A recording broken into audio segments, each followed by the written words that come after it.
ओम सहना भवतु सहनौ भुनक्तु सह वीर्यं करवावहै तेजस्विनावधीतमस्तु मा विद्विषावहै। ओम शांति शांति शांति।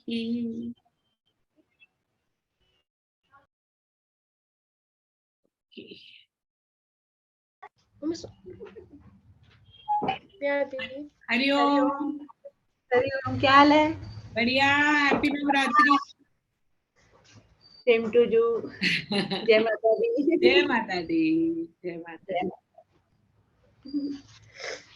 चलो first, which one? 51 बेटा 51।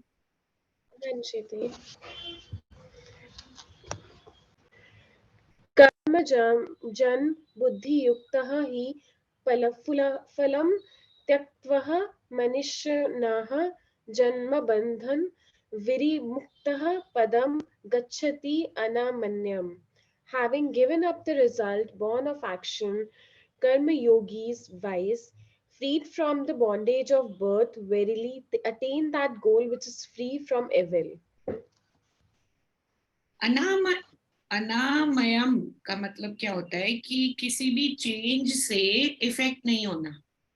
तब जो हमारे आसपास जितने भी बदलाव हो रहे हैं उसका हमारे ऊपर कोई इफेक्ट नहीं होता। तो ये होता है इसका मतलब।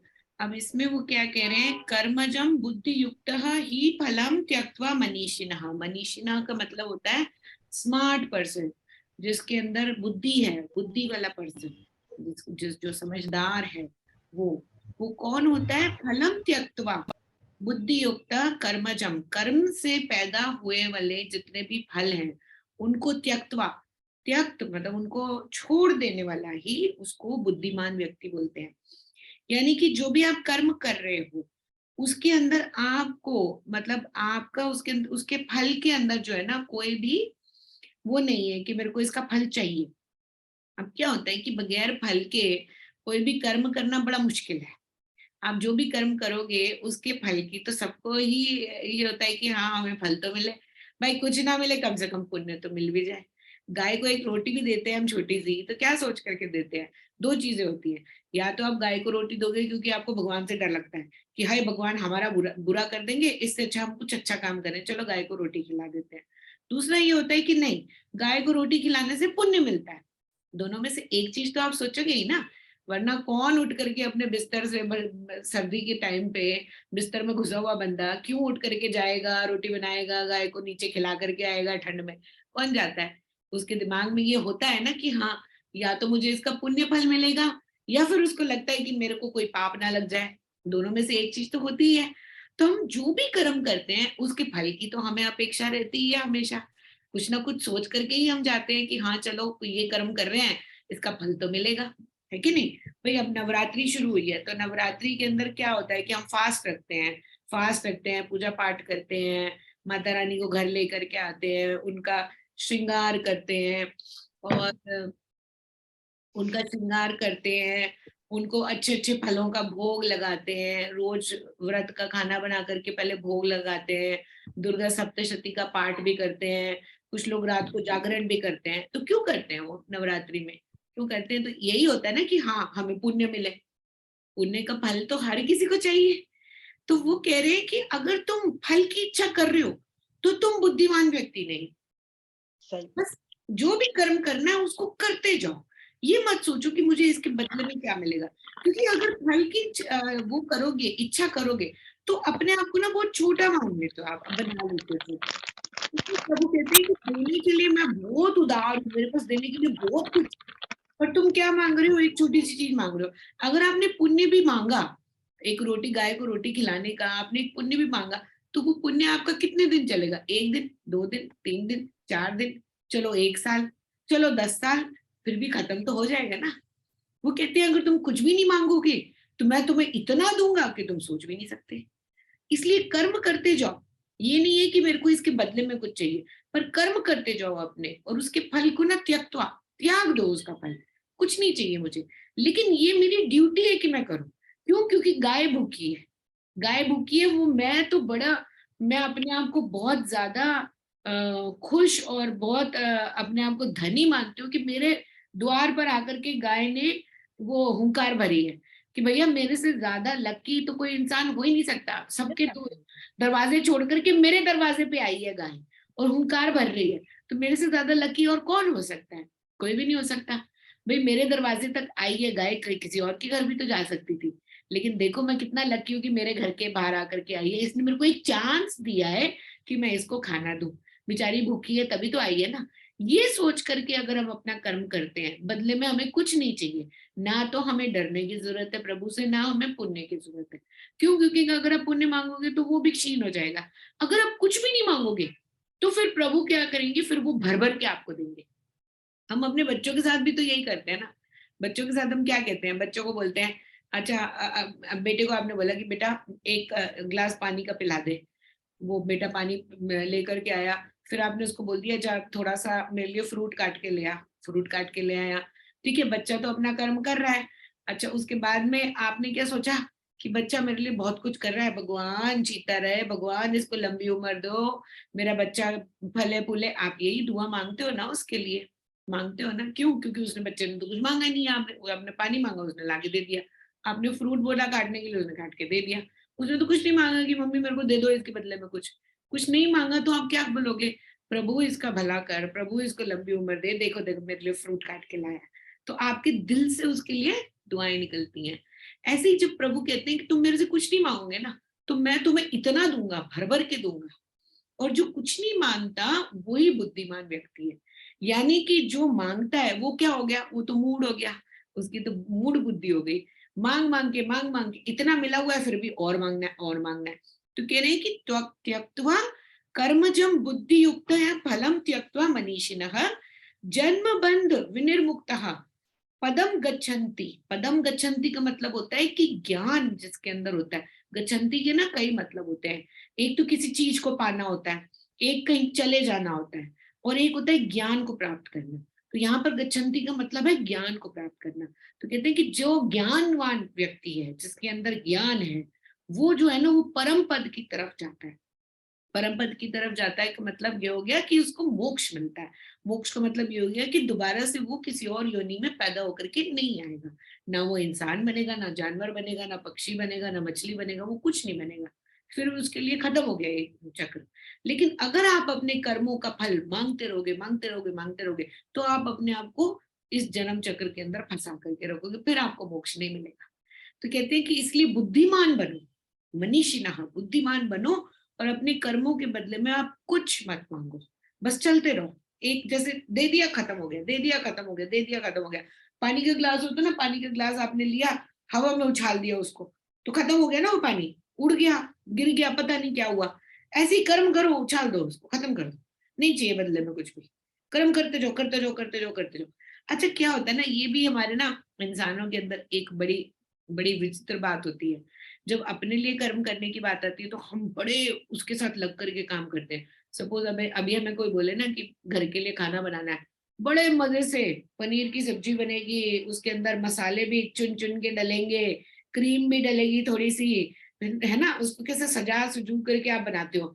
यही काम किसी ने बोल दिया, सपोज आपकी मेड ने बोल दिया कि मेरे को भूख लगी है, चल कुछ पड़ा हुआ है खा ले। नहीं तो आपने बोला कि चल ठीक है मैं इसके लिए कुछ छोंक के दे देती हूँ। कैसे छोंक करके दोगे आप उसको? कोई सब्जी पड़ी हुई है, आलू पड़े हुए हैं, तो आपने 2 मिनट उसको छौंका मारा, मसाला नमक मिर्च हल्दी डाली, तेल के अंदर उसको डाला, उठा करके दे दिया, ले भाई खा ले। है कि नहीं? जब दूसरे के लिए कर्म करने की बात आती है तो हम कैसे करते हैं कर्म? फटाफट करके जल्दी जल्दी करके उसको दे देते हैं। अपने लिए जब कर्म करने की बात आती है तो कितने ध्यान से करते हैं हम। तो ये हमारा ये मूड बुद्धि होती है, इसको मूड बुद्धि कहते हैं। क्यों? क्योंकि ये तो अपना है। भाई आपका अपना कोई कैसे हो सकता है? आपका अपना तो इसीलिए है ना क्योंकि इस शरीर में अभी आप हो। ये शरीर जब पहले नहीं था तो वो आपका अपना कैसे था? ये बच्चे जो हैं, आपकी फैमिली है, आपके रिश्तेदार हैं, आपके दोस्त हैं, वो इसीलिए तो है क्योंकि आपका ये शरीर अभी है। ये शरीर खत्म हो जाएगा तो कौन से रिश्तेदार बच गए, कौन से आपके बच्चे बच गए? नहीं बचे ना। हो सकता है अगला शरीर जो मिले उसमें यही मेड आपका कुछ और बन करके आ जाए साथ में, फिर आप इसी की सेवा कर रहे होगे। तो है कि नहीं? आज इस बॉडी में जब हम इस शरीर में आए हैं तो इस शरीर में वो हमारी मेड बनी हुई है, इस शरीर में कोई हमारा हस्बैंड बना हुआ है, तो हस्बैंड तो मेरे को प्यारा लगने लग गया, और मेड क्योंकि मेरे यहाँ पर काम कर रही है तो मेरे को उससे ईर्ष्या होने लग गई। प्रभु कहते हैं सारे के सारे तो वही जीव है भैया, ये तो योनियां बदल बदल करके आ रहे हैं, आ रहे कि नहीं आ रहे। अच्छा, जब ये बात को समझना बड़ा मतलब मुश्किल है इसके अंदर, लेकिन ये नहीं है कि आप अपना कर्म करना ही छोड़ दो, ये सोचना ही बंद कर दो कि ये परिवार तो मेरा है लेकिन मेरा तो कोई भी नहीं है, चलो मैं आज से काम ही नहीं करूंगा ना, वो नहीं करना, वो नहीं करना, लेकिन ड्यूटी समझ करके करना है और समानता के हिसाब से करना। प्रभु कहते हैं कि समान रहो। अगर कोई आपको कह रहा है कि कोई भूखा है उसको खाना खिलाने के लिए वो कह रहा है, उसको भी ऐसे ही खिला दो। हमने एक आश्रम में स्वामी जी ने एक बात बताई थी, कहते थे कि हमेशा ना घर में ना थोड़ा सा खाना ज्यादा बनाया करो, जब भी खाना बनाओ या कोई भी चीज पीने की बनाओ या कुछ भी बनाओ ना थोड़ी सी ज्यादा बनाया करो। कभी कोई मांगने वाला आ जाए ना तो ये मत सोचा करो, और जो भी आए ना उससे पूछा जरूर करो, चाहे वो कोई भी हो, उससे पूछा जरूर करो भैया पानी पियोगे या आपको भूख लगी है कुछ खाओगे, तो वो जो आपने बनाया ना उसी में से दे दिया करो उसको। तो ये चीज ना स्वामी जी ने सिखाई थी। अब ऐसी आदत हो गई हम लोगों की, कुरियर वाला भी आता है ना घर पे तो मुझसे भी पूछते हैं, हाँ भैया कुछ खा के आए हो, कुछ पीना है। अगर उसने बोल दिया कभी कि हाँ कुछ पिला दो, तो घर में अगर जूस निकला हुआ तो 1 ग्लास जूस का पिला दिया, क्या हो गया, क्या फर्क पड़ता है, जो फर्क पड़ता है उसमें कोई फर्क नहीं पड़ता। तो ये एक आदत आप अपने आप को ढाल लो जिस तरीके से, तो ढाल लोगे ना जिस तरीके से, तो वैसे ही वैसे वो आपके आगे आगे चलता रहेगा। और ये छोटे छोटे कर्म होते हैं बिल्कुल इतने इतने से, लेकिन इनका जो फल मिलता है इतना बड़ा फल मिलता है कि हम सोच भी नहीं सकते। वही एक जूस का ग्लास आपने ये समझ करके पिला दिया कि प्रभु ही आए हैं मेरे दरवाजे पर, कुरियर दे रहे तो क्या हो गया, कौन है बंदा, ये भी तो प्रभु ही है, ये सोच करके आपने वो इतना सा काम कर दिया ना, अरे बाप रे कहां से कहां ले जाएगा वो आपको। आप सोच भी नहीं सकते कि प्रभु आपके साथ कितना सब कुछ कर सकते हैं। तो इसीलिए छोटी छोटी बातें होती हैं लेकिन ध्यान की बातें होती हैं, आप ध्यान से सोचो समझो और उसको अपने जीवन में उतार लो अच्छे से, है ना। अब क्या होता है हम लोग रात को क्या समझते हैं, हर कोई मीठा ढूंढ रहा होता है खाने के बाद में, मीठा ढूंढते हैं घर पे कि नहीं ढूंढते हैं। खाना खाने के बाद में क्या होता है, मम्मी मीठा चाहिए मीठा चाहिए, ढूंढते नहीं ढूंढते हम लोग, है ना। पापा भी ढूंढते हैं, ढूंढते हैं ना मीठा। बहुत ज्यादा। तो पेट फिर नहीं भरता है तो मीठा ना खाओ, पेट नहीं भरता ना तो मीठा ना खाओ। हाँ जब तक मेरे घर में भी यही है, मेरे घर में भी यही है वो तो। और यहाँ पर तो सबसे ज्यादा जलेबी और उसके शौकीन है, ये क्या होती है रबड़ी वो, रबड़ी नहीं, रबड़ी ये रबड़ी रबड़ी। नहीं नहीं एक और चीज होती है वो रसगुल्ले जैसी होती है ना जो, अच्छा अच्छा, रसगुल्ले रसमलाई। रसमलाई। रसमलाई। हाँ बस बस, ये 2 चीजें दे दो भर भर करके, इतना मीठे का शौक है। तो अब क्या होता है कि अब आपको पता है, अब जैसे प्रियंका है घर में, इसको पता है कि घर में सब मीठा ढूंढते हैं, तो रोज कोई ना कोई चीज बना दी, उसमें क्या फर्क पड़ता है ना, 2 मिनट लगते हैं कि कोई भी चीज बनाने में। और आजकल तो नेट पे इतनी सारी रेसिपी हैं, कुछ भी फटाफट खोल करके डाल दो, कुछ पता भी नहीं चलता है। और जो मिले फ्रिज में उसी का ही मीठा बन जाता है, जो परमल का मीठा बन जाएगा, लौकी का मीठा बन जाएगा, गाजर का मीठा बन जाएगा, हर चीज का मीठा बन जाएगा। तो एक सदस्य अपनी ड्यूटी बना लो कि चलो मैंने आज जो है कोई ना कोई छोटी सी चीज बना दी। नहीं तो सबसे अच्छी जो चीज है गुड़ साथ में रखो अपना, है ना। रोटी के बाद में घी और थोड़ा सा गुड़ लगा दिया, फर्स्ट क्लास मीठा हो गया आपका। वो तो एक बंदा ये सोच ले ना, चलो मैं सबके लिए आज मीठा बना करके रख दो, खाने के बाद में सबसे पहले सब मीठा ढूंढेंगे, कितनी सी देर लगती है, जरा सी देर लगती है। वही मीठा आपने बना दिया सबके लिए रख दिया, सबने अपना खुशी खुशी खा लिया। गुड़ के तो बहुत फायदे होते हैं, गुड़ तो खाना चाहिए, बहुत अच्छी चीज होती है गुड़, बल्कि चीनी से ज्यादा अच्छा होता है गुड़ तो। चीनी तो भाई परहेज करो अच्छा है उतना, लेकिन मीठे में अगर कुछ खाना हो तो गुड़ का खाना चाहिए। डायबिटीज के पेशेंट को भी आजकल डॉक्टर बोलते हैं गुड़ खा लो, गुड़ खा लो, या फिर वो जो होता है ना खजूर, खजूर को भी आप मीठे की जगह यूज कर सकते हो, खजूर की मिठाइयाँ बनती हैं, हलवे बनते हैं, कुछ भी बनता है, वो भी आप मीठे की जगह पे यूज कर सकते हो। तो ये 2 चीजें होती हैं जो आप यूज कर सकते हो। तो एक बंदा अपना ड्यूटी बना लो कि मैंने सबके लिए बनाना है, क्या कितनी देर लग गई, क्या फर्क पड़ेगा, कुछ भी नहीं पड़ा, है ना। तो ये अगर आपने सोच लिया और समान भाव से सबके साथ में उसको बांट करके सबने अपना मिलजुल करके खाया खत्म किया, अच्छी बात है उसमें। लेकिन जो भेदभाव करने लग जाता है ना कि ये मेरा, ये तेरा, ये मेरा, ये तेरा, उसको तो फिर वो फिर बंधन में ही फंसा रहता है, कोई मोक्ष नहीं है उसके लिए। फिर उसके लिए तो आगे जन्मों की लाइन लग जाएगी पूरी। कभी केचुआ बन के पैदा, केचुए होते हैं छोटे छोटे, केचुआ बन के, कभी मक्खी बन के पैदा होना पड़ेगा, कभी जू बन के पैदा होना पड़ेगा, किसी के सिर की जू बन के पैदा हो रहा है, हाय हाय कितना बुरा लगता है सोच के ही जू बन के पैदा हो गए, हाय मच्छर बन के पैदा हो गए, मार रहे हैं लोग, आपके पीछे पीछे भाग रहे हैं। उसके बाद अब सांप बन के पैदा हो गए, और बिल्ली बन के पैदा हो गए, 100 साल तक कछुआ बन के पैदा, 100 साल की उम्र होती है कछुए की, सोचो जरा, 100 साल कछुए की योनि मिल गई आपको, अगर बैठे हुए कछुआ बन के, कितना सोच करके घिन आती है ना। तो इसलिए इन सब चीजों से अगर बाहर निकलना है, छोटी छोटी चीजें हैं, इनको हाँ गांठ बांध दो, एक रोटी फालतू बना दी, थोड़ा सा जो भी खा पी रहे हो वो थोड़ा सा फालतू बना दिया, घर में तो 10 बार किसी ना किसी का तो लगा रहता ही है आने में, क्या फर्क पड़ रहा है किसी को खिला पिला दिया, कोई फर्क नहीं पड़ता इससे। लेकिन उससे पुण्य बहुत बड़ा मिलता है। ठीक है, चलो नेक्स्ट करते हैं अब। Next is 52।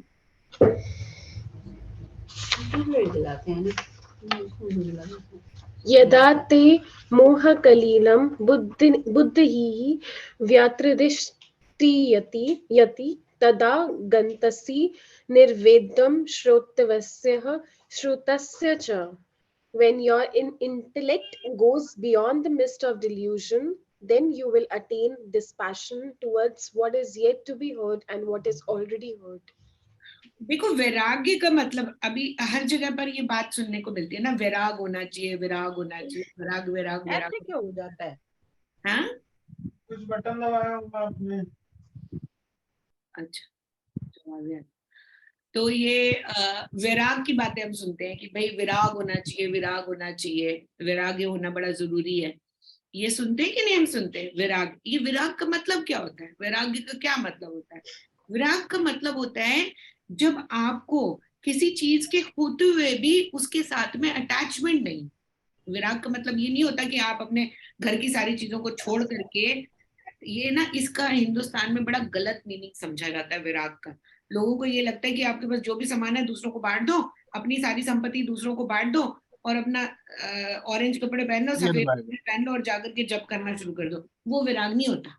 विराग का मतलब होता है कि चीजों के होते हुए भी आपका उनके साथ में अटैचमेंट नहीं। ये नहीं मतलब कि आप चीजों को उठा करके बाहर बांट दो दुनिया में, वो नहीं होता विराग। विराग का मतलब ये होता है कि आप समझो कि जो चीजें आपके पास है, क्या वो सच्ची में आपके लिए है, या वो आपके लिए एक बहुत बड़ा कीड़ा बन करके बैठी हुई है, आप उनके सर्वेंट बन के बैठे हो। जो चीजें आपने रखी हुई है, आप उसके सर्वेंट बन के बैठे हो कि नहीं? देखो, अभी आपने घर बनाया, घर बनाता है बंदा, क्या करता है? अलग अलग जगहों से सामान लेके आता है। आपने आरओ भी लगा दिया किचन के अंदर, सुंदर सुंदर क्रॉकरी भी ले आए, आपने टेबल, डाइनिंग टेबल भी लगा दी, सोफा भी लगा दिया, सुंदर सा अपना घर को डेकोरेट कर दिया। अच्छा, ये कर दिया आपने, सारी सुविधाएं ले आए, उसके बाद में आप ये सारी सुविधाओं के नौकर बन के रह जाओगे। कैसे? कभी तो आपको ये लगेगा कि हाय मेरा सोफा नया, बच्चे आ रहे हैं कहीं से, इसको फटाफट छुपा दो, कोई दाग ना लगा दे। लगता है कि नहीं लगता? लगता है ना कि हाय नया सोफा है, नई टेबल है, कोई इसको स्क्रैच ना मार दे। फिर अपन यहाँ ढूंढ रहे होते हो, उसके कवर ढूंढ रहे होते हो टेबल के, जिसके पास स्क्रैच नहीं लगे, चलो इसको कवर लगा देते हैं। ठीक है, फिर रोज उसकी डस्टिंग करानी है, मेड के पीछे पीछे भाग रहे हो आप, इसकी डस्टिंग कर दे भैया, यहाँ से इधर भी कपड़ा मार दे, उधर भी कपड़ा मार दे।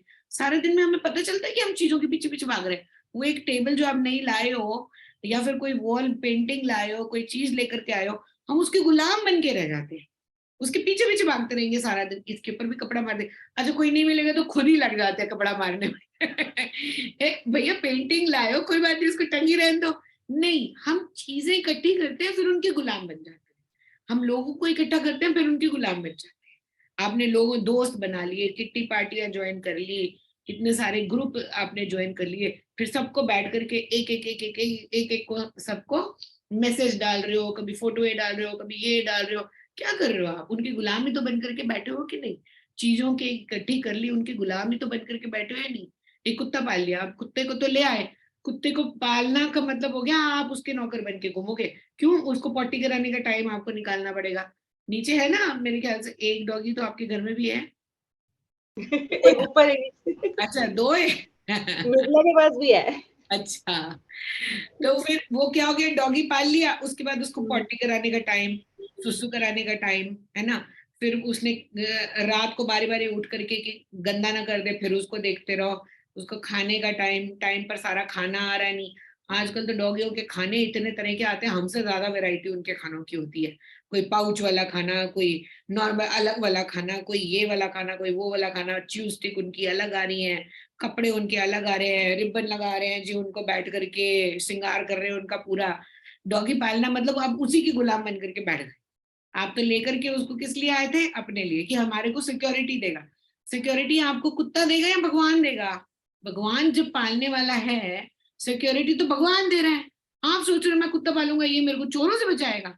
चोरों से बचाने वाला तो भगवान है। भगवान है कि नहीं है? हम क्या अपने आप दरवाजे लगाते हैं, दरवाजों के ताले लगा करके सोचते हैं कि हम बड़े सेफ हो गए। भैया, आपको दरवाजा का ताला लगाने से बंदा सेफ नहीं हो जाता। चोरों को सब पता है दरवाजे के ताले कैसे तोड़ने हैं। चोरी करने के लिए आएगा तो वो तोड़ देगा आराम से। वो आपको सिक्योरिटी नहीं दे रहा, दरवाजा या ताला आपको सिक्योरिटी नहीं दे रहा। सिक्योरिटी आपको प्रभु दे रहे हैं।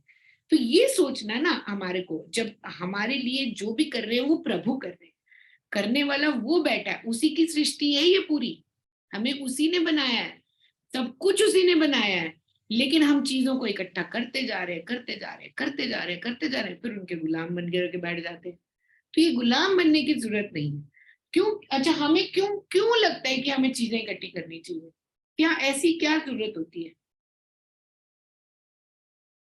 जरूरत तब होती है जब आप अपने आप को दूसरों के साथ कंपेयर करते हो। फलाने रिश्तेदार के पास ये चीज ज्यादा है, मेरे पास नहीं है। उसके पास में वो चीज ज्यादा, मेरे पास नहीं है। इस दोस्त के पास ये चीज ज्यादा, मेरे पास नहीं है, उसके पास ये चीज। तो ये जो है ना, ये मूड बुद्धि होती है। आप अपने आप को कंपेयर जब करते हो। एक स्वामी जी थे, पढ़ाते थे वो। तो पढ़ाते थे तो एक दिन उन्होंने क्या किया कि पुलिस आ गई वहां आश्रम में, स्वामी जी को पकड़ करके जेल में डाल दिया। जेल में डाल दिया तो अपना बड़े मजे से वो 6 महीने जेल में रहे, फिर उसके बाद बाहर आ गए। बाहर आए तो फिर कुछ दिन हुए, फिर उनको उनको चोरी का इल्जाम लग गया कि इन्होंने अपने जो शिष्य था उसकी घड़ी चुराई है। फिर उनको पकड़ करके जेल में डाल दिया। तो फिर जेल में डाल दिया, फिर 1 साल जेल में रहे, फिर उनको वापस छुड़वा करके लाए। फिर अगली बारी उनके ऊपर फिर से इल्जाम लग गया कि इन्होंने अपने शिष्य की किताबें चुराई हैं, फिर उनको जेल में बंद कर दिया। तो ये बारी बारी 6 महीने होते, साल होता, फिर उनको जेल में बंद कर देते। तो इनसे एक दिन एक जर्नलिस्ट मिलने के लिए आया। बोले, स्वामी जी आप इतने महान इंसान हो, इतने सारे बच्चे आपके पास पढ़ने के लिए आते हैं, आपको शर्म नहीं आती चोरी करते हुए? कहते हैं कि मैं तो कुछ भी नहीं चुरा रहा। कह रहे हैं कि आप कभी अपने बच्चों की घड़ी चुरा रहे हो, कभी उनकी किताबें चुरा रहे हो, ये आपकी उम्र है क्या ये सब करने की? ये आपको शोभा देते हैं ये सारे कर्म? आप क्यों करते हो? कहते हैं मेरी बात सुनो, मैं जो कर्म कर रहा हूँ ना, ये इसलिए कर रहा हूँ। मैं उसकी चोरी चोरी वैसे नहीं कर रहा, मैं इसलिए कर रहा हूँ क्योंकि पुलिस मुझे पकड़ के जेल में डाल देती है। तो जो जेल में रह रहे हैं ना कैदी लोग, उनको मेरे प्रवचनों की ज्यादा जरूरत है। वो मेरे प्रवचन जो है वो सुन करके बदल रहे हैं और उनको इसकी ज्यादा जरूरत है। जो बाहर मेरे शिष्य बैठे हुए हैं ना, ये तो ऐसे पाखंडी हैं कि रोज अपना शिष्य बन करके आ तो जाते हैं, लेकिन उनको लगता है कि हमें फ्री में खाना पीना सब कुछ मिल रहा है, किताबें मिल रही है, पढ़ने को मिल रहा है, जगह मिल रही है, घर मिल रहा है फ्री में। आश्रम में सब कुछ, आश्रम में तो सब कुछ फ्री में मिलता है आपको। फिर जब कुछ सब कुछ फ्री में मिल रहा है तो ये आकर के आराम से बैठे रहते, कुछ काम नहीं करते, सारे के सारे बिल्कुल ही वो बन गए हैं कि काम वाम तो हमें करने को नहीं मिलता, सब कुछ सहूलियत मिल रही है, आराम से लेजी हो गए हैं सारे। कहते लेकिन जब मैं जेल में जाता हूँ तो कैदी लोग जिन्होंने इतने बुरे बुरे कर्म किए, वो मेरे प्रवचन सुन करके उनका मन शुद्ध हो जाता है। वो कहते हैं कि स्वामी जी आप आ गए, आगे से जो है हम बुरे कर्म नहीं करेंगे। उनकी शुद्धि हो जाती है, वो भी ये संकल्प ले लेते हैं कि हम आगे से बुरे काम नहीं करेंगे। तो बताओ, मैं चोरी करके किसी का अच्छा कर रहा हूँ या किसी का बुरा कर रहा हूँ?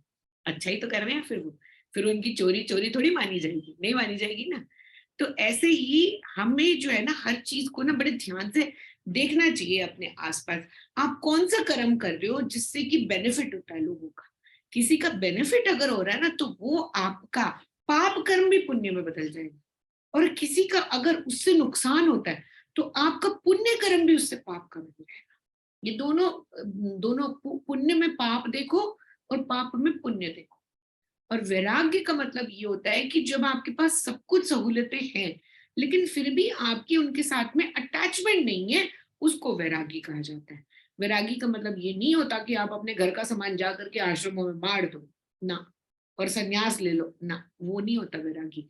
वैरागी होता है कि चीजें आपकी हैं लेकिन आप उनके गुलाम बन के नहीं रहते, आपको उनके साथ में अटैचमेंट नहीं है। चीजें हैं, आप उनका भोग करो। भगवान ये नहीं कहते कि आप चीजें मत खरीदो, कहते खरीदो, मैं तो खुद राजसिक हूँ। भगवान को, हमारे भगवानों को देखो, कितने गहने, सुंदर सुंदर कपड़े, ये सुंदर सुंदर उनकी बीवियां। कभी देखा हमारे गरीब भगवान? नहीं देखे ना। कहते हैं कि तुम रहो भोगों में, रहो सुंदर सुंदर बन के। मैं ये नहीं कहता तुम्हें कि नहीं तुम भोगों में मत रहो, लेकिन अटैचमेंट मत रखो किसी के साथ। अटैचमेंट नहीं होनी चाहिए। सामान लाओ, चीजें लाओ, लेकिन हाय ये तो टूट गया तो मेरा मैं मर गया। आपका फोन टूट गया, आपको लगता है आप मर गए, तो ऐसे तो एक दिन में आप पता नहीं कितनी बारी मरते हो, कितनी चीजें टूट जाती है, कितनी चीजें खराब हो जाती है। क्या लगता है बंदे को, हाय घर में ये चीज आई है, ये टूट गई, मैं तो मर गया, मैं तो मर गया, मैं तो खत्म हो गया, यही सोचते हैं ना। चीजों के जाने या आने से कोई फर्क नहीं पड़ता। कितनी तेज हम उसके ऊपर चिल्लाते हैं, अगर मेड कोई ग्लास तोड़ दे, कितना गुस्सा आता है उस टाइम पर। क्या सोचा था हमने? कभी शांत हो जाते, लेकिन अंदर तो गुस्सा भर जाता ना, हाय मेरा ग्लास तोड़ के चली गई। लगता है कि नहीं लगता? लेकिन उसकी बजाय आप खाली ये पूछ लो कि बेटा लगी तो नहीं, बस इतना सा ही कर्म करना है आपने। ग्लास आप लाए हो तो ये सोच करके लाओ कि इसने तो टूटना ही है। कांच की चीज ला रहे हो तो वो टूटेगी, चाहे मेरे हाथों से टूटे या उसके हाथ से टूटे। वो भी तो इंसान है ना, वो तो कर रही है ना अपना काम। वो जानबूझ करके थोड़ी तोड़ रही है कुछ भी। जानबूझ करके तो हम तोड़ देंगे गुस्से में, मेड वेड नहीं तोड़ती कभी भी। गलती में उनसे टूट जाएगा तो टूट जाएगा। लेकिन जब उससे अगर कोई कर्म ऐसा हो जाए, खाली ये पूछने से कि हाँ क्यों तोड़ दिया, उसकी बजाय ये पूछ लो बेटा कहीं लगी तो नहीं। बस इतना सा ही फर्क है। ये होता है मूड बुद्धि और ज्ञान वाले इंसान के अंदर फर्क। ज्ञान जिसके अंदर होता है वो ये पूछ लेता है कि बेटा कहीं लगी तो नहीं तुझे, तू ठीक तो है ना, कांच था कहीं तेरे को चुभ तो नहीं गया। मूड बुद्धि उसको गालियां देना शुरू कर देगा। तो वैराग्य का मतलब होता है कि चीजें आते हुए भी हमें उनके साथ में अटैचमेंट नहीं है। अगर आप कोई चीज ला रहे हो तो ये सोच करके लाओ कि इसने टूटना तो है ही। कौन सी ऐसी चीज है जो नहीं टूटेगी भाई? टूटने वाली चीजें ही तो, टीवी ला रहे हो, कंप्यूटर ला रहे हो, फोन ला रहे हो, टूटना है उसने। आपके हाथ से टूटे, किसी और के हाथ से अगर कोई चीज टूटने वाली है तो वो टूटेगी। अगर नहीं टूटी तो आपको खुद को लकी मानना चाहिए। बच गई तो बड़ी अच्छी बात है, लेकिन कोई चीज लाए हो तो वो टूटेगी। तो ये होता है वैराग, कि उसके साथ में आपकी अटैचमेंट नहीं है। लेकिन आप अगर वो चीज जाती है तो आप ये पूछ लेते हो कि बच्चा तुम्हें लगी तो नहीं, किसी को चोट तो नहीं लगी, किसी का खून तो नहीं लग गया। क्यों? क्योंकि उसकी आत्मा आपकी आत्मा एक है। जब ये समझ में आता है, इसका मतलब होता है वैराग्य। वैराग का मतलब ये कभी नहीं होता कि आप सब कुछ उठा करके दान में दे दो। इंडिया में हमारे इतने सारे रिलीजन है जिसके अंदर ये बड़ा माना जाता है कि आप सब कुछ उठा करके घर का दान में दे दो, प्रॉपर्टी भी दान में दे दो, सोना भी दान में दे दो, सिर मुंडवा लो, सफेद कपड़े पहन लो और संन्यास ले लो। ये वैराग्य नहीं होता, कहीं नहीं होता। हमारे हिंदू सनातन धर्म में वैराग्य का मतलब होता है चीजें होते हुए भी उनके साथ में अटैचमेंट का ना, उसको बोलते हैं वैराग्य। ठीक है, चलो नेक्स्ट देखते हैं 53।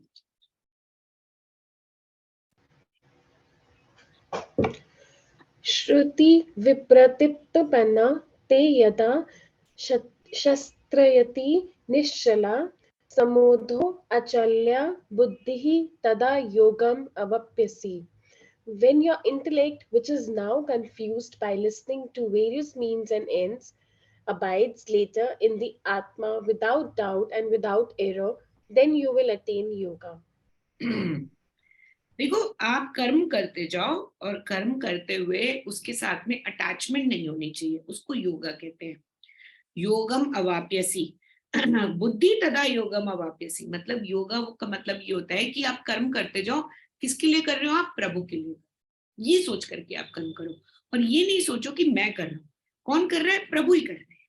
प्रभु मेरे से, मेरे द्वारा कर्म प्रभु ही कर रहे हैं। तो आपको जो हमारे अंदर थॉट्स आते हैं या हम सोच रहे होते हैं, ये हमारा दिमाग काम कर रहा है। ये क्यों काम कर रहा है? कौन करवा? इससे कोई करवा रहा है ना। हमारे जो थॉट्स आ रहे हैं ये कोई अंदर डाल रहा है ना, प्रभु डाल रहे हैं। हमारे हाथ हिल रहे हैं, हम कोई कर्म कर रहे हैं अपने हाथों से, हमारे हाथों को ये शक्ति, कर्म करने की शक्ति कौन दे रहा है? प्रभु दे रहे हैं। तो ये जब मैं आ जाती है ना उसके बीच में, तब गड़बड़ हो जाती है। मैं जब आ जाती है कि मैंने ये किया है, जब ये मैं आ जाती है तब आपकी गड़बड़ हो जाती है। आप ये बोलो मेरे थ्रू, मेरे शरीर के मध्य से ये कर्म तो भगवान ने किया है। जब आपने कोई खाना बनाया किसी के लिए, पूरे घर वालों के लिए खाना बनाया, सबने बड़े मजे से खाया और बोला कि अरे वाह आज तो मजा आ गया, भाई तुम्हारे हाथों में तो जादू है। कैसे? आहा, कॉलर ऊपर हो जाते हैं, आज तो मैंने बड़ा अच्छा काम किया, देखो मेरा बनाया हुआ खाना सबको पसंद आ गया, है कि नहीं? बोलते हैं कि नहीं? शर्ट आपने धोई, उसके दाग निकाल दिए, आकर के हस्बैंड ने पूछा कि इसमें तो इतना दाग लगा हुआ था, भैया तूने तो कमाल कर दिया, सारे के सारे दाग निकाल दिए, कैसे कॉलर ऊपर? मैंने किया है, मैंने किया है। होता है कि नहीं? फिर उसके बाद में अगर आप कमा रहे हो, ऑफिस जा रहे हो, तो कह ये तो मेरे पैसे हैं, मेरे हैं ये, तुम्हारे नहीं, हाथ मत लगाना इसको, है कि नहीं? होता है कि नहीं? ये मेरा मेरा मैं हर जगह आती है ना, एक दिन में कितनी बार किसी ने बोल दिया तो। लेकिन यहाँ पर प्रभु कह रहे हैं कि बुद्धि तदा योगम अवाप्यसि, योग वो है जहां पर आपको ये समझ में आए कि मैं कुछ नहीं है, लेकिन ये जो भी कर्म हो रहे हैं ये मेरे थ्रू भगवान ही कर रहे हैं। मैं तो खाली एक एक वो हूँ, निमित्त मात्र। निमित्त मात्र का मतलब होता है खाली मैं डॉल की तरह हूँ, मैं, मेरे अंदर जान जरूर है, लेकिन कर्म करने वाला प्रभु ही है। वो मेरे अंदर से अलग अलग कर्मों को कर रहा है। कहते हैं कि जब उसकी अटैचमेंट आपकी नहीं होती है कर्मों के साथ में, तब आपको योगी बुलाया जाता है। योगी वो होता है जो कि कर्म करता जाता है और उसकी फल की इच्छा, पहले तो हमने ये देखा कि फल की इच्छा नहीं होती, अब वो कह रहे हैं कि कर्म तो करते जाता है, कर्म करता जा रहा है, करता जा रहा है, करता जा रहा है, लेकिन उसके अंदर ये समझ है कि मैं कुछ नहीं करता, खाली मेरी आत्मा जो है वो देख रही है, और कर्मों को जो है वो भगवान कर रहे हैं मेरे द्वारा, मेरे द्वारा ही सारे कर्म हो रहे हैं, मैं करने वाला होता ही नहीं हूं, क्योंकि इंसान के अंदर इतनी शक्ति है ही नहीं कि वो कोई कर्म कर ले। ये शक्ति होती ही भगवान के अंदर है कि वो कर्म करवाते हैं, हमारे अंदर ये शक्ति होती ही नहीं है कि हम कुछ कर ले। क्यों? अगर हम दिमाग से काम कर रहे हैं तो ये दिमाग चला कौन रहा है? प्रभु। अगर हम हाथ से काम कर रहे हैं तो ये हाथ हिला कौन रहा है? प्रभु। हम देख के कर्म कर रहे हैं तो हमारी आंखों को दिखा कौन रहा है? प्रभु। सब कुछ करने वाले हैं प्रभु। हमारा खाली एक, जैसे टेलीविजन आपको पिक्चर दिखा रहा ना, वो पिक्चर बनाई किसी और ने, उसको टेलीकास्ट किसी और ने किया, है ना? पिक्चर के अंदर एक्टिंग किसी और ने करी, उसके अंदर गाने किसी और ने गाए, आपके सामने तो पिक्चर आ गई बन करके, आप तो देख रहे हो उसको। जब हम पिक्चर देख रहे हैं तो हमने क्या कहा कि ये फलाने की पिक्चर है, हमने कहा अमिताभ बच्चन की पिक्चर, हमने तो अमिताभ बच्चन की पिक्चर देखी है। अमिताभ बच्चन को एक्टिंग किसी और ने कराई, उसको गाने गवा रहा है कोई और, डायलॉग कोई और पीछे से बोल करके सुना रहा है, सीन किसी और ने बनाया, सेट किसी और ने, कहानी किसी और ने लिखी। आप खाली अमिताभ बच्चन को देख करके बोलो कि मैंने तो अमिताभ बच्चन की पिक्चर देखी है, लेकिन उसको ये सारे काम करवाए हैं ना किसी किसी ने। डायरेक्टर भी अलग है, प्रोड्यूसर भी अलग है, पिक्चर को गाने देने वाला भी अलग है, इतने सारे लोग मिल करके एक पिक्चर बना रहे हैं, और हमें क्या दिख रहा है? खाली एक, हमने तो अमिताभ बच्चन की पिक्चर देख ली, लेकिन वो एक जन ने तो कुछ नहीं किया। ऐसे ही हम जो भी कर्म करते हैं, हम अकेले कुछ नहीं करते, हमसे करवाया जाता है। और एक बात जो बहुत जरूरी है, कोई भी आप कर्म करोगे, वो कर्म हम अकेले, कभी हमारे अकेले का वो कर्म आप ठप्पा लगा दीजिए कि ये मैंने किया, आप कोई कर्म अकेले कर ही नहीं सकते। इवन पूजा करने का जो कर्म होता है ना, वो भी आपने खुद नहीं किया होता। अब नवरात्रि आपने क्या सोचा कि हम पूजा कर रहे हैं, अगरबत्ती किसी और ने बनाई, घी आप दुकान से लेकर के आए किसी और ने बनाया, बत्ती किसी और ने बनाई, जो जोत बनाई है आपने, ठीक है, कपूर कहीं और से आई, पूजा की जो मूर्ति है मूर्तिकार कोई और है, माता के कपड़े किसी और ने बनाए, है ना, फल सब्जी जो आप लेकर के आए हो, जो आपने भोग लगाया है, वो सावक के चावल किसी और ने बनाए, कुट्टू का आटा किसी और ने बनाया, आलू किसी और ने उगाए, उगाने के बाद में कोई और वहां से गांव से लेकर के आया, फिर तीसरा बंदा गांव से लेकर के आने वाले से उसने बोरियों में भरा, चौथे बंदे ने बोरियां उठा करके बाजार तक वो ट्रकों में डाली, पांचवें बंदे ने ट्रकों से निकाल करके बाजार तक लाया, छठा बंदा ये खोल रहा है, सातवां बंदा इसको बेच रहा है, आप आठवें बंदे हो जिसके हाथ में ये आलू आए, पहले वाले से लेकर के आपके हाथ तक आने में 8 हाथ और लग गए उसके बीच में, और आपने क्या बोला? मैंने बनाई है सब्जी। तो ये मैं कहां से आ गया? कोई काम हम अकेले तो किया ही नहीं है हमने। अगर आपने आलू उगाने से लेकर के सब्जी बनाने तक भी खुद भी किया है, तो भी ये भूलना, मतलब ये भूल जाना बहुत बड़ी मूर्खता की बात है कि उसको उगाने वाला तो प्रभु ही था ना। आलू उगाने वाला तो प्रभु ही था कि नहीं था? आलू कैसे उग गया? अपने आप ही उग गया। कौन सी कोई इसके पीछे कोई शक्ति नहीं है, अपने आप उग जाते हैं आलू। अपने आप बीज आपने डाला, अपने आप वो पौधा बन जाता है? नहीं बनता ना, उसको शक्ति मिलती है। और ये जो शक्ति जो पूरी सृष्टि को चला रही है वो प्रभु की ही है। तो वो हमारे हाथ भी चला रही है, वो हमारे अंदर से भी कर्म करा रही है, वही शक्ति हमें भी दिखा रही है। इसलिए कोई भी कर्म जब हम करते हैं, अगर हम ये कहते हैं कि मैंने किया है, तो हम बहुत बड़ी मूर्खता की बात कर रहे हैं, क्योंकि हम अकेले वो कर्म कभी कर ही नहीं सकते। कोई इंसान कर ही नहीं सकता अकेले। भाई एक बचपन से लेकर के मरने तक एक हमारी लाइफ के अंदर सैकड़ों हजारों करोड़ों लोगों का बीच में आना जाना होता है, जो हमें दिखाई नहीं देता। हम खाली ये सोच लेते कि मैंने कर दिया। एक अगरबत्ती बनाने की फैक्ट्री में भी कितने लोग होते हैं। अगरबत्ती का चूड़ा अलग जगह से आता है, उसकी जो डंडी होती है अलग जगह से आती है, खुशबू अलग जगह से आती है, उसको कोई और बना रहा होता है बैठ करके, दूसरा बंदा उसको डब्बी में डाल रहा होता है, तीसरा बंदा उसके पास स्टैम्प लगा रहा होता है, चौथा बंदा उसको प्रिंटिंग कर रहा होता है, पांचवा बंदा उसको डब्बे में डाल करके पैक करता है, फिर छठा बंदा आता है उसको लेकर के डिस्पैच करता है, फिर कितने हाथों से निकल निकल करके वो दुकान तक पहुंचती है। फिर आप जाकर के उसको खरीदते हो, और खरीद करके आप भगवान के सामने उसके आग लगा कर कहते हो, हे प्रभु मैंने तुम्हारी पूजा कर ली, चलो मुझे ये दे दो। कितनी मूर्खता की बात हुई ना ये, हुई कि नहीं? कितने लोग आ गए बीच में, वो तो हमें दिखाई नहीं दिए, लेकिन हमने मांग लिया अपने लिए। क्यों? क्योंकि हमने ये कर्म किया। हम तो कर्म के किसी भी तरह से कर्म करने वाले तो हुए ही नहीं कहीं से भी। ये इतने सारे जो लोग थे वो कहाँ चले गए? और फिर जो मेन जो है वो तो प्रभु ही है। तो प्रभु कह रहे हैं कि योगी वही है जो मुझे देखता है हर जगह। वो ये देखता है कि इतने सारे लोगों से भी जो कर्म हो रहा है, मुझसे भी जो कर्म हो रहा है, वो कराने वाला परमात्मा ही है। मैं कोई भी कर्म अकेले अपने दम से नहीं कर सकता। हम अकेले अपने दम से, जो हम अपने आप को माँ बोलते हैं ना कि मैंने बच्चा पैदा कर दिया, भाई बच्चा पैदा करने के लिए भी डॉक्टर की जरूरत पड़ती है, दाई की जरूरत पड़ती है, दूसरे बंदे की जरूरत पड़ती है। अकेले जो हम अपने आप को माँ कहते हैं ना, मैंने तेरे को पैदा किया है, उसके अंदर हमारा अहम आ जाता है कि तू मेरा बेटा है, मैंने तेरे को पैदा किया है। आपने पैदा नहीं किया, पैदा करने वाला प्रभु, उसको जो 9 महीने गर्भ में पालने वाले प्रभु, बाहर निकालने के टाइम पर डॉक्टर की जरूरत पड़ी, नर्स की जरूरत पड़ी, दवाइयों की जरूरत पड़ी, केमिस्ट की जरूरत पड़ी, हॉस्पिटल की जरूरत पड़ी, तब जाकर के बच्चा आपके हाथ में आया। आपने सोचा, आपने बोल दिया कि तुम तो मेरा बच्चा, मैंने तुझे पैदा किया है। नहीं, तो ये अहम निकाल दो अपने अपने जीवन में से। अहम तो कहीं से आना ही नहीं चाहिए। प्रैक्टिकली अगर हम देखेंगे किसी भी चीज को, अहम तो कहीं से भी उसकी जरूरत ही नहीं है।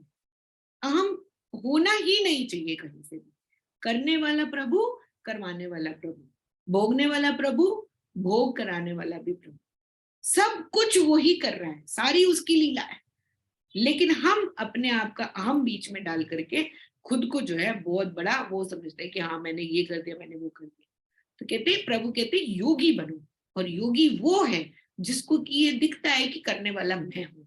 योगी वो नहीं होता जिसको ये मूड बुद्धि से वो कहे कि सब कुछ तो मैं ही कर रहा हूँ। तो आप अपने कर्म करते जाओ, और उसमें अटैचमेंट बिल्कुल नहीं होनी चाहिए, और किसी भी तरह की आपकी कोई इच्छा नहीं होनी चाहिए कि मेरे को इसका फल चाहिए या कोई इच्छा चाहिए। देखो इच्छाएं जो है ना, जब तक ये शरीर है इच्छाएं आएंगी। आप ये नहीं कह सकते कि मेरे में इच्छा ना आए, आएगी इच्छा। क्योंकि पानी का ग्लास उठा करके मुंह लगाने की भी ये इच्छा शक्ति है। ये आपने ग्लास को मुंह लगाया, पानी पिया ना, ये इच्छा शक्ति है। इंसान का जब तक शरीर है इच्छाएं आएंगी, पर जिस समय आपने उस इच्छा को पकड़ करके उसको राग बना लिया, वहां गलती हो गई। जो भी हो जाए मुझे तो ये चाहिए चाहिए चाहिए चाहिए चाहिए, तो ये आपका राग बन गया। इच्छाएं आ रही है, जा रही है। भूख लगी है, लगेगी भाई, खाने की इच्छा सबकी होगी, क्यों? शरीर है, होगी क्यों नहीं होगी? पीने की इच्छा सबकी होगी, शरीर है, शरीर की इच्छाएं तो होंगी ना। तो इच्छाओं का आना कोई गलत बात नहीं है, लेकिन इच्छाओं को पकड़ करके बैठ जाना, वो गलत है। कि इच्छा है कि खाना मुझे खाना है, जो भी मिल जाए खा लेंगे, लेकिन नहीं, मेरे को तो आज इस दुकान से आया हुआ यही खाना खाना है, उस दुकान का मंगाओ, जो भी करो करो, मुझे तो वो ही खाना है। ये राग जहां पर आ जाता है ना, वहां गड़बड़ हो जाती है। आपने किसी चीज को राग बना लिया, फिर आगे आपको जन्म पे जन्म लेने पड़ेंगे। इच्छा आने दो, किसी भी चीज की इच्छा आने दो, लेकिन उसको भगवान के आगे रख दो। प्रभु मेरी इच्छा तो ये कर रही है, बाकी आप जानो, बाकी आपकी मर्जी। जब आप आपकी मर्जी कर देते हो ना, तो तब देखो प्रभु की माया कैसे चलती है। अपनी बात बताती हूँ मैं। अभी कुछ टाइम पहले मैं राही के साथ में यहाँ गई हुई थी, गोरखपुर। तो गोरखपुर गए हुए थे हम, एक मीटिंग थी, राही का काम था, साथ में ले गए थे तो चल रहे साथ में। तो वहां पर गई तो उन लोगों ने मतलब पूछा तो आपको कहीं देखा है? मैंने कहा कहाँ देखा है, शायद टीवी में देखा। मेरा प्रोग्राम आता था पहले HNN, उसमें आता था, तो सब कुछ लोग जानते हैं, किसी ने देखा है। तो वो होटल में उन लोग, आप आचार्य जी? मैंने कहा हाँ मैं आचार्य हूँ। तो प्रोग्राम कोई ना कोई देख ही लेता है कभी ना कभी, इतना तो फेमस है, अभी भी आते हैं टीवी में। मैंने कहा हाँ। बोलते हैं अच्छा आप ये करते हो वो करते हो? तो मैंने कहा तो वो बड़े, अब भी मैं जब भी जाती हूँ ना, हर बारी वो रेडिसन ब्लू में हम लोग ठहरते हैं गोरखपुर में, तो हमेशा उनके यहाँ से केक आ जाता है। जब भी मैं जाऊंगी पहुंचूंगी, अच्छा आचार्य जी आप आ गए, आपके लिए केक ले आए। सुबह मेरे लिए स्पेशल ब्रेकफास्ट बनवाते हैं, वो सबके लिए नहीं होता, लेकिन मैं जो भी एक दिन पहले बोल के जाऊंगी तो वो स्पेशली बना देंगे, गोभी का पराठा बना देंगे, मूली का पराठा। मैं बोल के जाती हूँ चलो सुबह मेरे को गोभी का पराठा बनाना, तो बना देते हैं वो, मतलब काफी अच्छी। तो वहां पर एक बंदा था, उसने बोला कि मैं ना बैंगलोर से आया हूँ आचार्य जी, और आशीर्वाद दे दो ये वो। मैंने कहा बैंगलोर से आया हो तुम? कहता हाँ। मैंने कहा हाय, मेरा ना बिसी बल्ले भात खाने का बड़ा मन है। एक बैंगलोर हैदराबाद की एक डिश होती है बिसी बल्ले भात, तो वो ना सांबर चावल की जैसी होती है, सांबर में मिक्स करके चावल जैसे बनती है बिसी बल्ले भात। मैंने कहा मेरे को ना बड़ी पसंद है वो, तुम बैंगलोर से आए हो, मेरे को तुम्हारी बात सुन के ना वो बिसी बल्ले भात खाने का बड़ा मन कर रहा है। मैंने कहा चलो कोई बात नहीं। कहता अच्छा आचार्य जी अगली बारी मैं आया, अगर आप मिले ना तो मैं लेके आऊंगा, मैं अपनी वाइफ को बोलूंगा आपके लिए बना दे। मैंने कहा चलो ठीक है। ऐसी बात हुई, खत्म हो गई। हमें जाना था, आना था वापस, देहरादून की फ्लाइट थी। अच्छा हमारी फ्लाइट थी गोरखपुर से दिल्ली, और दिल्ली से थी देहरादून। उस टाइम चल रहा था कोरोना का, थोड़ा थोड़ा अभी कोरोना का टाइम चल रहा था। इन्होंने क्या किया, हमारी फ्लाइट को दिल्ली की बजाय, दिल्ली में वो नहीं था, ट्रांसफर नहीं था, तो हमारी फ्लाइट को कर दिया बैंगलोर, और बैंगलोर से कर दिया देहरादून। तो हम कह रहे, हमने कहा हम यहाँ बैठे हैं गोरखपुर, दिल्ली है यहाँ, बैंगलोर है वहां, क्या कर दिया भाई इन्होंने, बैंगलोर से कर दिया ट्रांजिट, इतना नीचे जाकर के फिर आप वापस आओगे, 2 घंटे का डिफरेंस। अच्छा पहले हमें पता नहीं था, तो हमने नाश्ता वाश्ता कुछ किया नहीं, सुबह सुबह निकलना था, फ्लाइट लेनी थी, नाश्ता वाश्ता कुछ किया नहीं। तो निकल करके फटाफट आ गए वहां से, और एयरपोर्ट पहुंचे, फ्लाइट लेनी थी, टाइम हो गया। तो फ्लाइट लेकर के जैसे ही बैंगलोर एयरपोर्ट पर पहुंचे, तो उन्होंने बोला आपका ना 20 मिनट्स की वेटिंग है, उसके बाद आप बोर्ड कर लेना। 20 मिनट बचे थे, तो मैं राय के साथ बैठी थी, मैंने कहा कुछ खाने के लिए ले लेते हैं यहाँ से, फ्लाइट में खा लेंगे। मैंने कहा हमने तो ऑर्डर भी नहीं किया, पता ही नहीं था एकदम से चेंज कर देंगे, तो खाना ऑर्डर किया नहीं था दूसरी फ्लाइट में। मैंने कहा ये एयरपोर्ट से कुछ ले लेते हैं। तो एयरपोर्ट बैंगलोर पे ही थे, तो मैंने वहां पर जाकर के उससे पूछा, मैंने कहा मैडम जो भी है खाने के लिए फटाफट इडली विडली जो भी है आप पैक कर दो, 2 प्लेट, हम अपना उसमें फ्लाइट में खा लेंगे। तो उसने बोला कि काउंटर बंद हो गया, 12 बजे हैं एग्जैक्ट, तो ब्रेकफास्ट और लंच के बीच का टाइम है ना, हमारे पास ब्रेकफास्ट है ना लंच है, तो कुछ भी नहीं है अभी हमारे पास, खाने के लिए कुछ है ही नहीं। अच्छा बिल्कुल वहीं पर ही बैठे हुए थे। मैंने कहा इतने में फ्लाइट टेक ऑफ हो जाएगी, मैं कहाँ ढूंढूं, अब पीछे जाकर के जाना पड़ता। मैंने कहा चलो ठीक है कोई बात नहीं रहने दो। इतने में एक लड़का पीछे से आकर के वहां उसको लेडी को बोलता है, अरे गरम गरम बिसी बल्ले भात बना हुआ है, मैडम से पूछो उनको लेके जाना, तो 2 प्लेट बांध दूं। मैंने कहा बिसी बल्ले भात फटाफट पैक कर दो जल्दी से। और वो पीछे से आकर के लड़के ने बोला इसको कि काउंटर पे कुछ भी नहीं है, वो मना कर चुकी थी, कह रहा गरम गरम आया है एकदम अभी फ्रेश बन के, मैडम से पूछो उनको बिसी वाले बात देना, तो 2 प्लेट। मैंने कहा कमाल है, अभी मैंने मुंह से निकाला ही था कि एक दिन पहले की बात थी, मैंने कहा बैंगलोर के बिसी वाले बात बड़ा पसंद है, मेरा बड़ा मन करता है खाने का, ये देखो। मैंने कहा तो फटाफट पैक कर दे। उसने किया, हमने एयरपोर्ट फ्लाइट में बैठ करके वही बिसी वाले बात जो है वो खाया। और मैं प्रभु को बोल रही, मैंने कहा भगवान क्या माया है आपकी, मुंह से निकाला, जा रहे थे दिल्ली, फ्लाइट को पहुंचा दिया बैंगलोर, बैंगलोर में भी खाने को कुछ नहीं, आपने स्पेशली बनवा दिया बिसी बल्ले भात, मुंह से निकाला ही था, और वो फटाफट हमें मिल भी गया और खा करके हम यहाँ पर पहुंच भी। मैंने कहा आप स्पेशली मुझे बिसी वाले बात लेकर खिलाने ले गए थे वहां बैंगलोर। मतलब सोचो जरा, एक इतनी कितनी अजीब बात है, जा कहाँ रहे हो आप, कहाँ से कहाँ, ये प्रभु की माया नहीं लगती कि आपकी इच्छा है, देखो प्रभु कैसे पूरी पूरी करते हैं उसको। अब ये कौन बोलेगा कि ये प्रभु की माया नहीं है? आपने मुंह से निकाला, कितने उन्होंने सुन भी लिया, कहाँ नॉर्थ में रह रहे हैं, साउथ की डिश है, हम किसी ने सुना भी नहीं होता, हमने बिसी वाले बात कौन बात करता, कोई सुनता भी नहीं है, बाई चांस मुंह से निकाल दिया मैंने, और देखो कहाँ से कैसे प्रभु की माया काम करती है। तो ये सब है, जब आपके अंदर राग नहीं बनता ना कि कुछ भी हो जाए मुझे तो यही नहीं चाहिए, जब आप प्रभु के ऊपर छोड़ देते हो ना, वो ऐसा रास्ता बनाते हैं, ऐसा मोड़ निकालते हैं, ऐसा तरीका निकालते हैं, आपको चीज भी मिल जाती है, टाइम पर भी मिल जाती है, और आप खुश भी हो जाते हो। लेकिन इसके लिए एक संतुष्टि होना बहुत जरूरी है। जहां आपने राग पाल लिया कि कुछ भी हो जाए मुझे तो ये चाहिए, फिर आपको जन्म पे जन्म लेने पड़ जाएंगे, मोक्ष तो मिलेगा नहीं। उसके बाद ये जब मिलेगी चीज, इतना रह करके मिलेगी कि आप बोलोगे अब मेरे को चाहिए ही नहीं है। जब आप बहुत टाइम तक उसके पीछे पीछे भागते रहते हो ना, फिर आपको, जब आपके अंदर वो संयम नहीं होता कि जब मिले तब ठीक है, प्रभु की माया जब मिल जाए ठीक है, लेकिन जब आप उसके पीछे पीछे भागते रहते हो और जब आपको वो मिलती है आपके, तो आप मेरे को चाहिए ही नहीं, तो बाहर में जाओ, मेरे को नहीं चाहिए, आप छोड़ देते हो उसको, आपको गुस्सा आ जाता है। क्यों? क्योंकि लेट हो गया। लेट नहीं होती कोई भी चीज, होती हर चीज अपने समय पर ही है। इसलिए संयम का होना बहुत जरूरी है। आप रखो इच्छाएं, लेकिन उसके पीछे पीछे पीछे पीछे भागो मत। और पेशेंस होना बहुत जरूरी है। इतना संयम होना चाहिए आपके अंदर, प्रभु के अंदर इतना विश्वास होना चाहिए, प्रभु जो भी करोगे आप मेरे भले के लिए ही करोगे। मुझे आप ये नहीं दे रहे हो, बहुत अच्छी बात है, इसमें भी मेरा भला है। आप मुझे कल दोगे, मेरे इसमें भी भला है। एक लेडी आई थी मेरे पास 2011 में, 2011 में वो आई थी। तो उसने मेरे को बोला कि उसकी एक बेटी थी, तो उसने मेरे को बोला कि मेरे को ना बेटा चाहिए। तो मैंने उसका वो हॉरोस्कोप देखा, उसका देखा हॉरोस्कोप, तो मैंने कहा कि तेरा बेटा तो होगा, लेकिन 2019 में होगा। कह रही कैसी बात कर रहे हो आप, मेरी बेटी अभी 15 साल की बेटी है मेरी, 2019 में, 6 साल बाद, 11 की बात है, 7 साल बाद, तो 7-8 साल बाद। कह रही मेरी बेटी, उसकी बेटी थी मेरे ख्याल से 15 तो नहीं, 12-13 साल की थी। कह रही हाय मेरी बेटी इतनी बड़ी हो जाएगी तब होगा मेरा बेटा।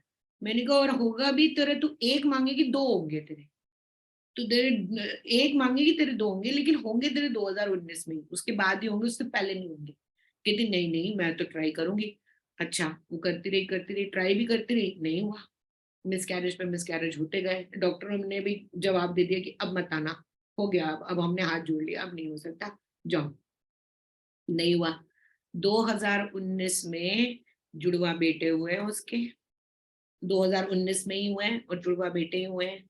फिर आकर के मुझे बोलती है मैं क्या बताऊं, मैंने तो सोचना ही बंद कर दिया था कि मेरा तो अब नहीं हो सकता। मैंने तो खत्म कर दी थी वो इच्छा ही, कि जब डॉक्टर ने भी मना कर दिया कि तुम अब मत आना, अब खत्म हो गया, अब नहीं हो सकता, तो मैंने तो सोचना ही छोड़ दिया था। फिर जब ये मेरे बच्चे हुए तब मेरे को याद आया कि आपने मुझे कहा था कि 2019 में होगा, और तो एक मांगेंगी दो मिलेंगे। ट्विंस हुए उसके। और इनकी जो बहन है वो इतनी बड़ी है, अभी तो कॉलेज में जारी है, उसके छोटे छोटे भाई हैं ये दोनों, उसका इतना डिफरेंस है एज का। लेकिन कह रही है मैंने तो सोचा भी नहीं था कि मेरे घर में दो आ जाएंगे, राम लखन आ गए देखो, और मैं तो एक में ही खुश थी, दो मिल गए, भगवान ने दे दिया।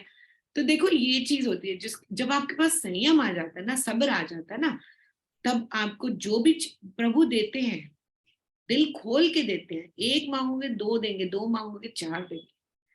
चीज आप कुछ भी मांगोगे, कोई भी कुछ भी मांगोगे वो देंगे, लेकिन अगर वो चीज आपके लिए सही नहीं है तो वो आपको कभी नहीं देंगे, ये बात भी गांठ मान लो। अगर उनको दिख रहा है कि इससे इस इंसान का सर्वनाश होने वाला है, तब आपको वो चीज नहीं मिलेगी कभी भी। क्यों? ये तो हम अपने बच्चों के साथ भी करते हैं। हमारे बच्चे भी जब कुछ मांगते हैं तो हम कहते हैं कि नहीं, चाकू से खेलना है, क्यों? हमारा बच्चा गन मांगेगा, हम लेके दे देंगे उसको? नहीं लेके देंगे ना। तलवार मांगेगा, हम लेके दे देंगे उसको? नहीं लेके देंगे ना।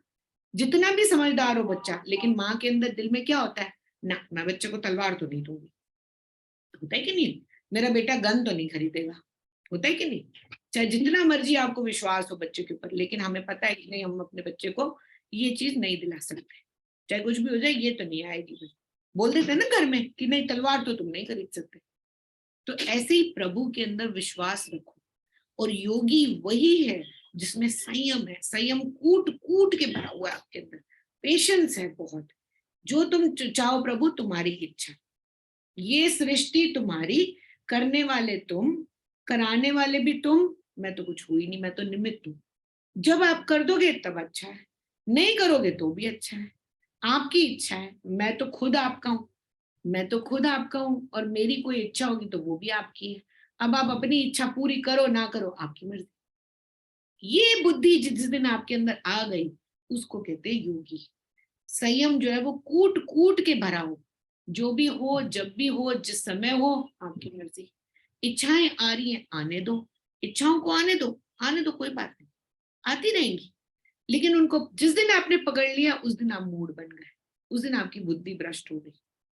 जिस दिन आप किसी भी इच्छा को पकड़ करके बैठ जाओगे कि मेरे को तो 10 तोले का हार चाहिए, बस अब ये सोच लो, जन्म पे जन्म लेने पड़ जाएंगे आगे फिर। और सोने का हार लेकर के करना ही क्या है भाई? कोई भी इच्छा अगर आती है तो ये सोचो कि उस इच्छा के आगे आपके भला होगा, बुरा होगा, क्या होगा। आप अगर कोई इच्छा मांगते हो तो आपकी लाइफ उसके बाद में बदल जाए। हम कहते हैं कि फलाने की शादी नहीं हो रही, भैया तुम शादी क्यों नहीं कर रहे, शादी क्यों नहीं कर रहे, शादी क्यों नहीं कर रहे, शादी क्यों नहीं कर रहे हैं? शादी करना कोई, आज की डेट में हम बात कर रहे हैं, शादी कौन करता है? आजकल तो हम लड़के लड़कियां शादी करते नहीं है वैसे ज्यादा। सब लोग यही कहते हैं ना कि हाँ लिव इन में रह लेते, इकट्ठे रह लेते, शादी नहीं करते। बड़ी समझदारी की बात होती है ये। शादी करने के बाद में जो है ना, आप क्या होता है, बंधन में बन जाते हो एक दूसरे के साथ में। फिर क्या होता है कि बंध गया है इंसान। अगर आपने शादी को बड़ा संयम के साथ में लिया, समझदारी के साथ में लिया, फिर तो आपका शादी करना बहुत अच्छी बात है। लेकिन अगर आपने बचपन में शादी कर ली, समझ बुद्धि कुछ है नहीं, लोगों ने कह दिया तो हमने शादी कर ली, तो आप बहुत बड़ी गलती कर रहे हो। लेकिन जिसने संयम के साथ सोच समझ करके ये कदम उठाया कि हाँ आगे मुझे मेरे साथ एक साथी भी आने वाला है, उसकी भी इच्छाएं होंगी, मेरे को वो भी देख करके चलना है, उसको भी गुस्सा आएगा जितना मुझे आता है, उसको भी परेशानियां होंगी जैसे मुझे होती है। जब आपको ये समझ में आता है तब तो आपकी गाड़ी चल जाती है। लेकिन अगर आपने मूर्तावश शादी कर ली, सब लोगों ने बोल दिया तो मैंने कर ली भैया, किसी से भी कर ली लेकिन शादी क्यों, सब लोगों ने बोल बोल करके दिमाग खराब कर दिया था, फिर आपकी वो शादी कभी सक्सेसफुल नहीं हो सकती है। इससे अच्छा तो आप ना ही करो, ज्यादा अच्छा है। लेकिन कर रहे हो तो सोच समझ करके करो कि शादी का मतलब क्या होता है। जैसे मेरी इच्छा है उसकी भी इच्छा है, मेरा मूड उसका भी मूड, मेरा गुस्सा उसका भी गुस्सा। जब ये बात आपकी समझ में आ जाए, फिर तो शादी आपकी बहुत अच्छी हो जाती है। फिर तो उससे बढ़िया कोई चीज ही नहीं है। आपका अगर हस्बैंड या वाइफ आपकी आपका दोस्त बन के रहे, तो आपकी उससे इससे ज्यादा अच्छी तो कोई बढ़िया तो कोई बात ही नहीं। लेकिन अगर आप मूर्तावश करते हो तो फिर ना ही करो, ज्यादा अच्छा, फिर करने की जरूरत ही नहीं है। तो प्रभु के सामने अपनी इच्छाओं को रख दो, बोलो भैया प्रभु तुम्हारी इच्छा, देना है दो, नहीं देना मत दो। अब आप ही मेरा भला बुरा, मेरे को पैदा करने वाले आप हो, पूरी दुनिया को बनाने वाले आप हो, हमारा भला बुरा जानने वाले आप हो, हमें सब कुछ देने वाले आप हो, हम सब कुछ लेने वाले भी आप हो। फिर आप मेरा बुरा तो कभी करोगे ही नहीं। अब ये इच्छा आई है, आपके ऊपर है, आप देना चाहते हो दो, नहीं देना चाहते मत दो। मेरे लिए अच्छा होगा तो आप दे दोगे, जब दे दोगे तब भी मुझे खुशी मिल जाएगी, नहीं दोगे तो भी मुझे खुशी मिल जाएगी। खुश रहना सीखोगे तो वो अपने आप आ जाएगी, और अकस्मात आ जाएगी, आपको पता भी नहीं चलेगा, एकदम से आ जाएगी आपके पास में, आपको पता भी नहीं चलेगा, अरे मैंने तो सोचा ही नहीं था, ये कैसे हो गया, अकस्मात हो जाएगी। तो ये अपना संयम रखना बहुत जरूरी है। इच्छाओं को आने दो। तो वो कह रहे हैं कि योगी वही है, बुद्धि तदा योगम अवाप्यसी, योगी वही होता है जो भगवान के अंदर भरोसा रख के, धीरज रख करके धीरे धीरे भगवान के भरोसे चलता है, और कहता है कि प्रभु जो भी करने वाला करवाने वाला आप ही हो, मैं तो खाली निमित्त मात्र हूं, मेरे को तो अपने कर्म करने हैं, फल भी नहीं चाहिए, आगे आपने जो कराना है आप कराते रहो, इच्छाएं हैं मेरी लेकिन मैं उसको पकड़ करके नहीं रोकूंगा, राग नहीं बनने, क्योंकि राग जब बनते हैं तो द्वेष भी बन जाते हैं। आज आपको किसी से बहुत जोर की शादी करनी है, कल उसी से ही आप दुखी होकर के बोलोगे मेरे को इससे डिवोर्स चाहिए, कैसे भी करके चाहिए, मेरे को इसके साथ नहीं रहना। द्वेष भी बन जाएगा अगर राग बन रहा है तो। समझदारी से अगर आप कोई काम कर रहे हो तो ना वो राग बनेगा ना वो द्वेष बनेगा। अगर आपको आज कोई चीज बहुत तलब है उसकी और आपको बहुत जोर से कि हाँ मुझे चाहिए चाहिए चाहिए, कल आपसे दुखी भी हो जाओगे। क्यों? क्योंकि ये चीज जो दुनिया जो है ना वो अच्छे और बुरे दोनों पे चलती है। जितना अच्छा होता है उतना ही बुरा होता है, ये दोनों बैलेंस होकर के चलती है। आज आपको जितनी खुशी मिल रही है कल आपको उतना ही दुख मिलेगा। इसलिए ना खुशी मनाओ ना दुख, अपने उसके साथ में बिल्कुल संयम के साथ रहो। मिलेगा तो ठीक है, नहीं मिलेगा तो आपकी इच्छा। ठीक है, चलो जी अब नेक्स्ट वाला फिर नेक्स्ट राउंड में लेंगे नेक्स्ट क्लास में। ओम पूर्णमदः पूर्णमिदं पूर्णात् पूर्णमुदच्यते पूर्णस्य पूर्णमादाय पूर्णमेवावशिष्यते। ओम शांति शांति शांति शांति। शांति। हरि ओम। हो गया आपका कनेक्शन? हो गया? हाँ, कहाँ भाग गए थे? कहाँ थे? यहाँ पे। सुन रहे थे? हाँ, दिख नहीं रहे थे मैं ना? हट्टी थोड़ा हूँ, यही पे ही हूँ। म्यूट पे किया हुआ था। अच्छा म्यूट पे क्या? मैं बताती हूँ उस दिन पता है क्या हुआ मेरे साथ। हाँ चेतना